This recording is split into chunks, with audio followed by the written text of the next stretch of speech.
Pwede ba akong makiusap sa mga taong pumasakay ng mga tricycle? Sana naman naman mga sir. Makinatid naman kayo ng maayos at tama. Magbayad din sana kayo ng maayos at tama dahil alam niyo naman, napaka-traffic at napakamahal ng gasolina. Huwag po kulang-kulang ang inyong ibayad sa mga tricycle driver. Maawa naman kayo mga ma'am, mga sir. Napakahirap po mag-drive ng tricycle lalo na diyan sa trapikan. Sira-sira po ang aming mga clutch lining diyan. Napakahirap magmaneho mga sir, mga ma'am. Kaya magbayad naman kayo ng maayos.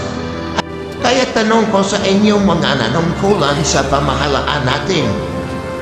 Wala ba sa inyong kahit isang nakapag-isip na gumawa ng aksyon sa matagalang inirereklamo ng mga karamihang driver na namamasada?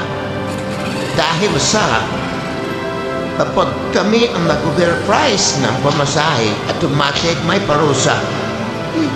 Pero kung ang mga pasahero nagkulang ng pamasahe, may kasama pang sigaw at mora, sino naman kayang anong ahensya kaya ang magtatanggol sa amin?